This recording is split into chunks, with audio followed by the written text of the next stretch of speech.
Well, hello, I am Irfan Firozi, and I've been researching on animals and plants for the past 7 years.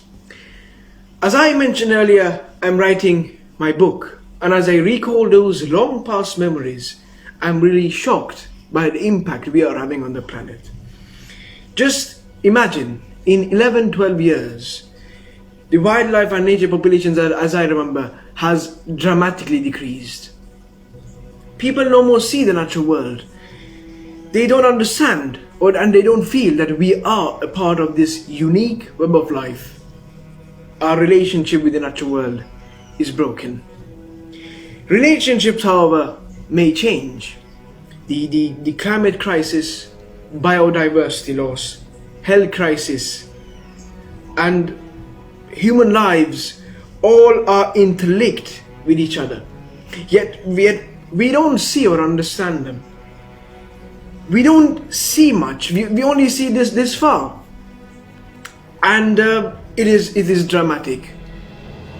Just imagine, in the 11 or 12 years that I remember, the natural world has changed in dramatic ways.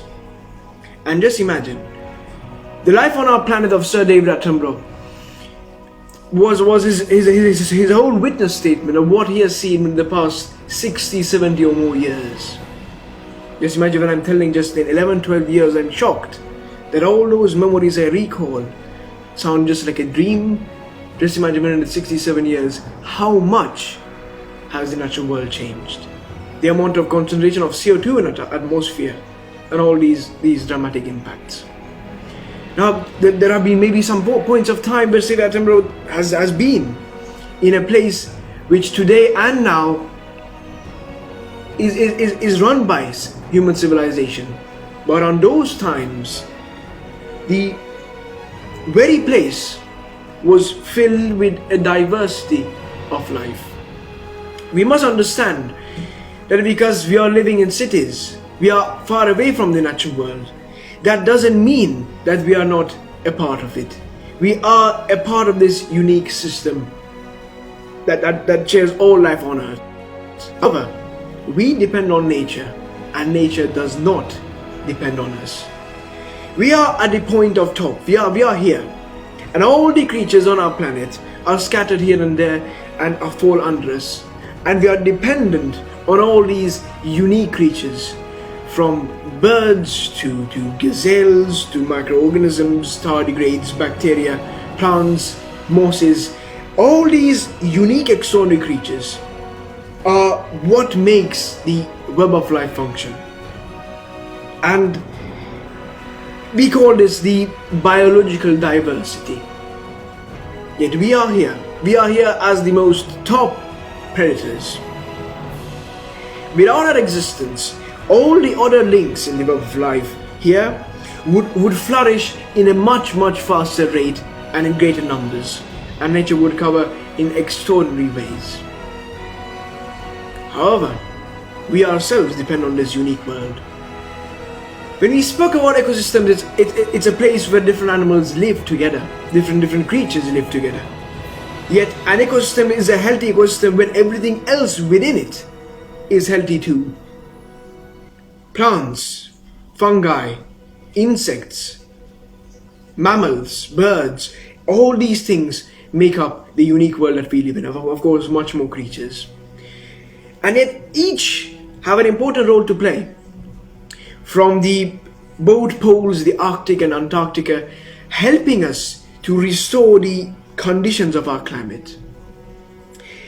And it is pretty shocking, actually, that we have almost wiped out the natural world from our very existence, our very planet indeed. Up to 75% of all new diseases is believed to come from animals because of the way we treat and farm nature. It seems like that 68% of the mammals on our planet today are us and the livestock that we have domesticated.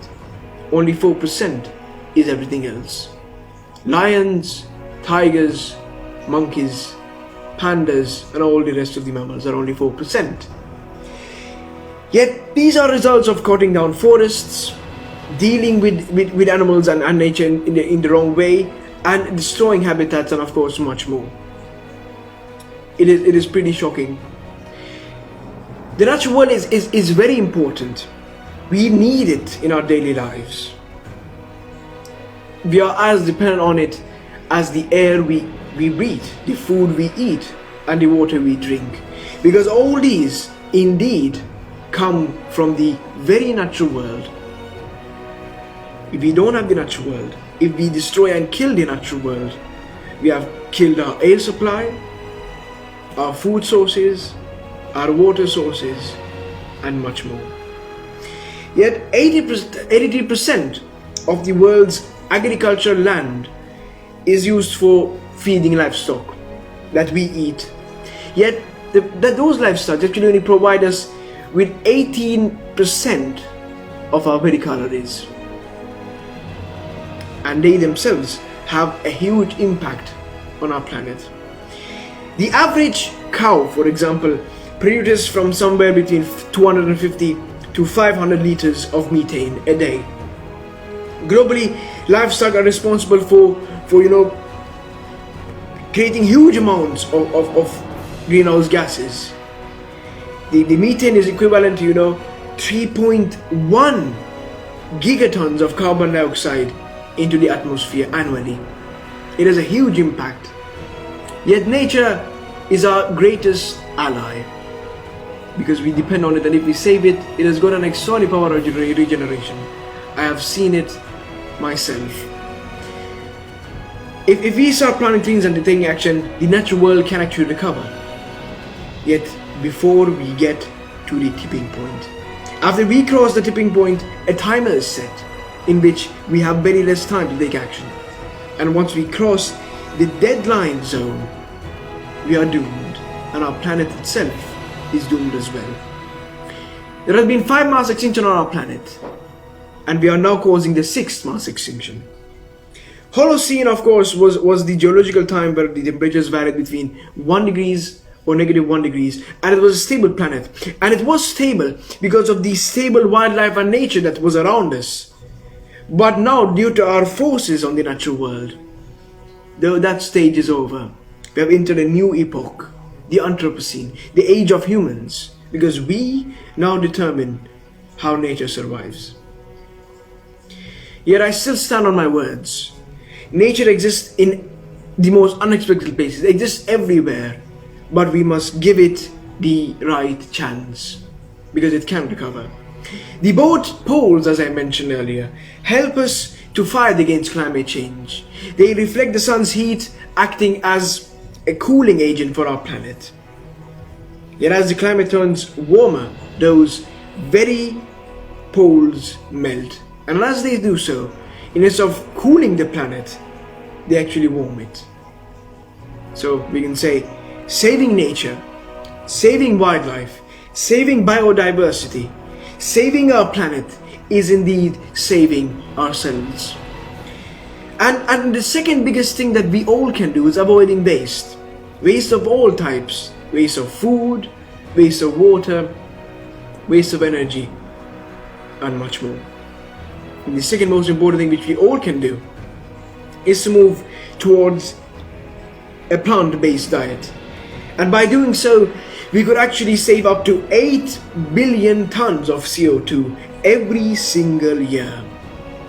And yet also provide healthier food for our growing population on 76% far less land. Because as we plant trees and rewild nature, those trees will take carbon dioxide and lock them in the soil as they grow. A typical tree can take up to 21 kg of CO2 per year, and that's a huge impact.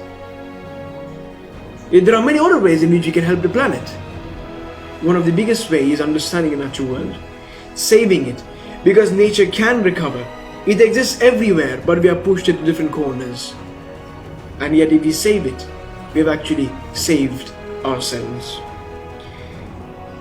Because as we cut down forests, as we destroy habitats, we are indeed getting ourselves closer to animals that can actually cause diseases. and there will be much more worse pandemics if we don't stop. So saving our planet is in the hands of all of us. This is not just something that I'm saying, it's something that I witnessed and experienced.